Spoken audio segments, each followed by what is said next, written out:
کمائی کے اندر برکت نہیں آتی ہے، ہماری اولاد کے اندر برکت نہیں آتی ہے، اولاد ہماری بات نہیں سنتی ہے کہ نہیں، گھر کے اندر بہو آئی ہے تو ساس بہو کے جھگڑے چل رہے ہیں۔ آج مجھے بتاؤ مسلمانوں کے گھر اس کے اندر مبتلا ہے کہ نہیں؟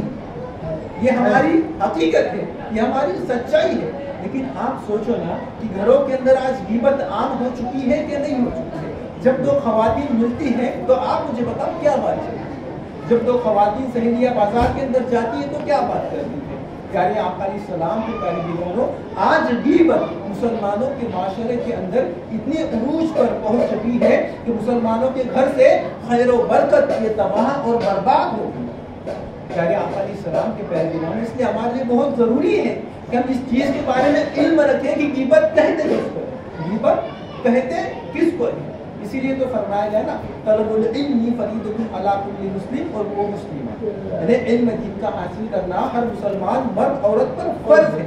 تو علم دین صرف نماز کا حاصل کرنا فرض نہیں ہے، علم دین صرف زکوٰۃ کا حاصل کرنا فرض نہیں ہے، علم دین اسی طریقے سے صرف حج اور ماہ رمضان کے روزے کا حاصل کرنا فرض نہیں ہے، بلکہ علم دین ہماری زندگی کے اندر جتنی باطنی اور ظاہری ایسی بیماریاں ہیں جس کے عوض میں ہم جہنم میں جا سکتے ہیں، جس کے عوض میں ہم اللہ رسول اس کے رسول کو ناراض کر سکتے ہیں، ایسے تمام اشیاء کا علم دین حاصل کرنا ہم سب پر فرض ہے۔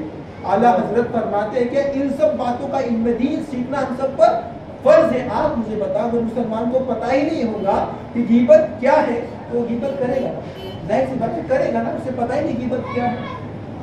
اگر مسلمان کو پتہ ہی نہیں ہے کہ غیبت کرنے کا گناہ کتنا سخت ہے تو غیبت کرے گا نا، تو غیبت کرے گا نا، اور کیا سوچے گا کہ میں توبہ کروں گا، اللہ معاف کر دے گا۔ اللہ کا وعدہ ہے کہ توبہ کا دروازہ آخری سانس تک کھلا رہے گا۔ پیارے آقا علیہ السلام کے پیارے دیوانوں، لیکن آپ مجھے بتاؤ آپ میں سے بہت سارے مسلمان ایسے الحمدللہ جو نماز کے پابند بھی ہے اور شریعت کے پابند بھی ہے۔ اگر کوئی مسلمان یہ ہمارے آصف بھائی بیٹھے ہیں جیسے کہ میں شوکت ہوں، میں ان کی غیبت کرتا ہوں، پیٹھ پہ جا کر ان کی برائیاں بیان کرتا ہوں، اور مرنے سے پہلے میں اللہ کی بارگاہ میں توبہ کروں گا کہ اللہ میں نے جو آصف بھائی کے متعلق جو غیبت کی تھی اللہ تجھے معاف کرنا۔ آپ مجھے بتاؤ کہ اللہ رب العزت مجھے معاف کرے گا؟ کرے گا۔ اللہ رب العزت مجھے معاف کرے گا کیا؟ دل سے کرو گے تو کرے گا جی، توبہ دل سے کرو گے تو ہوئے گا۔ یہ بھائی کہتے ہیں کہ اگر توبہ دل سے کیا مجھے گڑ گڑا کر کیا تو اللہ رب العزت معاف کر دے گا۔ آپ کیا کہتے ہیں، کرے گا اللہ رب العزت؟ آپ یہ کہتے ہیں کرے گا، اور کوئی ہے یعنی توبہ معاف کرے گا اللہ؟ پیارے آقا علیہ السلام کے پیارے دیوانوں، ایک بات کو آپ ذہن کے اندر فکس کر لیں کہ اللہ رب العزت نے دو طرح کی عبادت رکھی ہے۔ ایک ہے حقوق اللہ، یعنی ڈائریکٹ جس کا کنیکشن اللہ رب العزت سے، جیسے کہ میں نے نماز پڑھی تو میرا اللہ خوش ہوگا، نماز نہیں پڑھی تو اللہ ناراض ہوگا۔ اسی طریقے سے میں نے اگر زکوٰۃ دی تو اللہ خوش ہوگا، نہیں دی تو اللہ ناراض ہوگا۔ مان لو میں نے زکوٰۃ نہیں دی اور مرنے سے پہلے اگر میں نے مطلب توبہ کی اور جو بھی اس کے مطلب اسی قضاء حاجت بھی اس کو پورا کیا، نماز نہیں پڑھی تھی، بعد میں قضاء عمری پڑھ لی، توبہ کیا، گڑ گڑا کے توبہ کیا، تو اگر اللہ نے چاہا تو اللہ معاف کر دے، اللہ نے چاہا تو اللہ معاف کر دے۔ یہ کون سی عبادت ہے؟ حقوق اللہ، جن کا ڈائریکٹ تعلق اللہ سے، مسلمانوں سے ہے کیا؟ نہیں ہے۔ لیکن دوسری عبادت ہے حقوق العباد۔ کون سی ہے؟ حقوق العباد، یعنی ایسے لوگ جن کے ساتھ ہم رہتے ہیں، ایسے لوگ جو ہمارے مسلمان بھائی بہن ہیں، اگر ان کے حق ہم نے ضائع کیے، ان کے جو ہمارے اوپر حق ہے ان حق کو اگر ہم نے ضائع کیا تو اس کا کنیکشن ڈائریکٹ اللہ سے نہیں ہے۔ آپ دیکھو دنیا کے اندر جو ہم انڈیا کی کنٹری میں رہتے ہیں، اس کے اندر جو لاز اینڈ ریگولیشن ہے، جو ہمارا سنویدھان بنا ہے، مان لو اگر آپ نے کسی کا حق مارا تو آپ کو 3 سال 4 سال کی جیل کی سزا ہو جائے گی، اس کے بعد پھر آپ کو کچھ جرمانہ بھی بھرنا پڑے گا، اس کے بعد آپ کی رہائی ہو جائے گی اور آپ بری ذمہ ہو جائے گے۔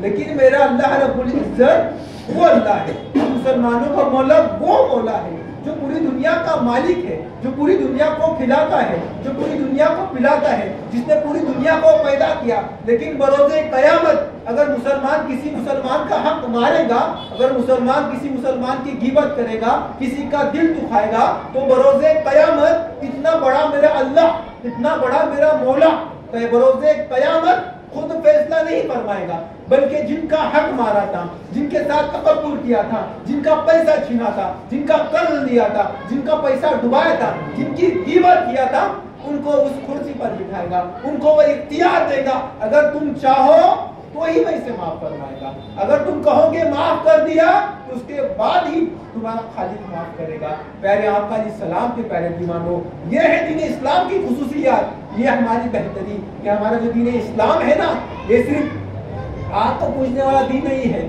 ہمارا دین اسلام یہ سورج کو پوجنے والا دین نہیں ہے, بلکہ ہمارا دین اسلام وہ دین ہے کہ اللہ کی طرف اگر ہم ایک قدم چلے تو اللہ کی رحمت 70 قدم ہمارے طرف لوٹ کر آتی ہے. ہمارا اللہ وہ اللہ ہے جسے اگر ایک مرتبہ یاد کرے تو 70 مرتبہ گنہگار ہونے کے باوجود بھی میرا مولا ہمیں لبیک کہتا ہے, لبیک میرے بندے حاضر ہوں, لبیک میرے بندے حاضر ہوں. اور بروز قیامت اتنا بڑا مولا ہونے کے باوجود بھی اگر کسی کا حق دنیا کے اندر مارا ہوگا تو اللہ رب العزت اس غریب کو اس قیامت کے دن اختیار دے گا کہ اختیار تمہارے ہاتھ میں ہے, تم چاہو تو معاف کر دو اور تم چاہو تو اسے سزاوار کر دو. تم جو فیصلہ کرو گے وہی فیصلہ میں اس کے حق میں کر دوں گا. یہ ہمارا دین اسلام ہے. تو بتانے کا مقصد یہ تھا, اگر ہم کسی کا حق ماریں گے, کسی کی غیبت کریں گے, کسی کی چغلی کریں گے تو ہمیں دنیا میں رہ کر ہی کیا کرنا ہے, اس سے معافی مانگے. بغیر اس سے معافی مانگے اللہ رب العزت جنت میں نہیں جانے دے گا. اس لیے آپ خیال کریں کہ جن کے ساتھ ہم رہتے ہیں ان کا خیال کریں, خاص کر کے ہمارے گھر والوں کا خیال کریں, ہمارے رشتہ داروں کا خیال کریں, ہمارے جو پڑوسی ہیں ان کا خیال کریں, ہمارے محلے والوں کا خیال کریں جن کے ساتھ میں ہمارا روزانہ کا رابطہ ہوتا ہے.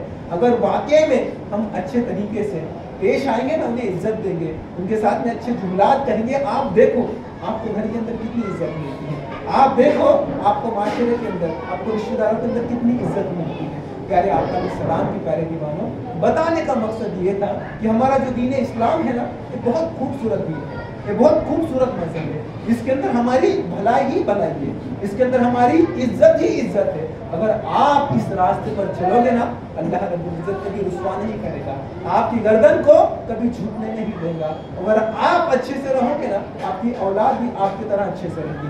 اگر آپ غیبت سے پاک رہو گے نا, آپ کی اولاد بھی غیبت سے پاک رہے گی. اگر آپ حلال روزی کماؤ گے نا, آپ کی اولاد بھی حلال روزی کمائے گی. اگر آپ سب کو ساتھ میں لے کر چلو گے نا, آپ کے پڑوسیوں کو, آپ کے رشتہ داروں کو, آپ کے دوست احباب کو, تو آپ کی اولاد بھی, آپ کا بچہ بھی آپ سے سیکھے گا, نہیں میرے والد سب کا خیال کیا کرتے تھے, مجھے بھی اپنے بہنوں کا, مجھے بھی اپنے چھوٹے بھائیوں کا خیال کرنا ہے, اپنے والدین کا خیال کرنا ہے. اس لیے آپ علیہ السلام کے پیارے دیوانوں, آپ سے بس التجا ہے کہ دین کے راستے پر چلو, خوب علم دین کو حاصل کرو, ہے کہ نہیں. اور یہ جو اجتماع ہوتا ہے اس کے اندر آپ کو کتنی اچھی باتیں بتائی جاتی ہیں. تو آپ سب سے گزارش ہے کہ ہفتہ واری اجتماع میں آپ پابندی کے ساتھ آئے. اور آپ کے لیے ایک بہت اچھا اعلان ہے کہ وادی نور آزاد میدان میں جو سالانہ سنی دعوت اسلامی کا اجتماع ہوتا ہے, تو اس سال بھی ہے 12, 13 اور 14 دسمبر کو. 12 کو خواتین کے لیے ہے, بعد نماز جمعہ کے بعد سے لے کے مغرب تک, اور سنیچر اور اتوار ہے 13 اور 14 کو مردوں کے لیے. تو آپ سبھی سے گزارش ہے کہ آپ ضرور و ضرور اس اجتماع کے اندر تشریف رکھیں. اور ساتھ ہی ساتھ آپ کے زینت العلوم مدرسے کے سامنے جو راستہ ہے نا, یہاں پر ایک بہت بڑا دعوت اجتماع ہے جس کے اندر مقرر خصوصی جناب الیاس اشرفی صاحب کے بلاد جو نگراں ہیں پورے زون کے, پورلاتے زون کے نگراں ہیں, انشاءاللہ وہ بھی تشریف لائیں گے بیان فرمانے کے لیے, اور نعت مصطفیٰ کو منانے کے لیے نعت کا حضرات بھی آئیں گے انشاءاللہ. وہ یہاں کا اجتماع 21 نومبر بروز جمعہ کو یہاں پر ہوگا. تو آپ سب سے گزارش ہے کہ بعد نماز مغرب اجتماع شروع ہو جائے گا, آپ ضرور ضرور 21 تاریخ کو یہاں پر بھی آئے, اور انشاءاللہ دسمبر مد میں وادی نور کے لیے آپ اپنا جو شیڈول ہے اسے بیٹر رکھیں. اللہ رب العزت سے دعا ہے کہ مولا ہم سب کو اہدنا الصراط المستقیم پر چلنے کی توفیق عطا فرمائے. صلی اللہ علیہ وسلم.